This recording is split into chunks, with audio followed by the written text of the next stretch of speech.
Então, você está interessado em adquirir uma corrente de limpeza de drenos para o seu eixo flexível, mas não tem 100% de certeza sobre qual escolher. Para responder a isso, você só precisa responder 4 perguntas, e isso ajudará você a determinar qual é a corrente certa para suas necessidades. A primeira pergunta é: o que você está procurando limpar? Tubos de PVC ou tubos de ferro fundido, argila ou aço. Se você estiver usando essa corrente em um tubo de PVC, é importante garantir que a corrente que você escolher não tenha partes de metal duro em suas extremidades. As brocas de metal duro seriam um pouco agressivas demais para um tubo de PVC, mas se você estiver usando essa corrente dentro de um tubo de argila vitrificada, aço inoxidável, ferro fundido ou latão, então você vai querer uma que tenha brocas de metal duro como esta. Existem muitos tipos diferentes de brocas de metal duro. Algumas são mais agressivas do que outras, mas, em média, uma broca de metal duro é destinada a tubos que são mais duros do que o PVC. A segunda pergunta que você precisa se fazer é se você vai usar esta corrente para desincrustação ou se você vai usar esta corrente para remoção de obstruções.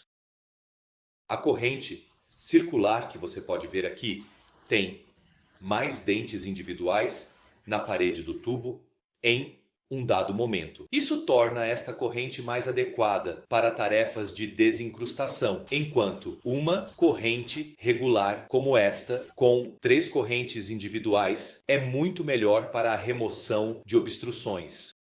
Você pode usar esta corrente para desincrustar um tubo, mas no final do dia vai levar um pouco mais de tempo do que ter mais dentes na parede do tubo a qualquer momento.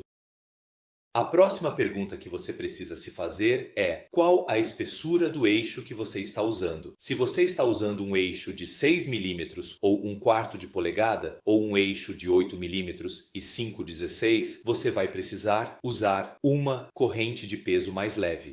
Como você pode ver, esta corrente é uma corrente leve, enquanto esta corrente é uma corrente pesada. E você pode ver que há uma diferença notável entre a espessura da corrente, mas mais especificamente, o peso da corrente. Uma corrente leve seria usada para um eixo mais fino ou que tem menor capacidade de torque, ou se você estiver usando uma furadeira que tem menos potência. E a próxima pergunta que você precisa se fazer é: qual o tamanho da furadeira que você está usando e qual o tamanho do eixo que você está utilizando? No momento em que você estiver usando um eixo de 3/8 polegadas ou 10 milímetros, ou se optar por um eixo de meia polegada, que é 12 milímetros, nesse caso você estaria usando uma corrente muito mais pesada, pois ela seria capaz de suportar uma carga de torque muito maior. E a última pergunta que você precisa se fazer é: qual o diâmetro do tubo em que você vai trabalhar? Você vê correntes que são feitas para tamanhos de 3 polegadas, 4 polegadas, 5, 6 e 8 polegadas. Essas correntes sempre terão 3 conjuntos de elos de corrente individuais. Enquanto isso, correntes que são destinadas a tubos de 2 polegadas geralmente seriam usadas com um eixo de 6 milímetros ou 1/4 de polegada. Tem 1 ou 2 conjuntos de correntes que compõem a unidade de corrente. Espero que isso tenha sido útil. Se você tiver alguma dúvida ou não tiver certeza, não hesite em entrar em contato conosco. Tenha um ótimo dia. Tchau!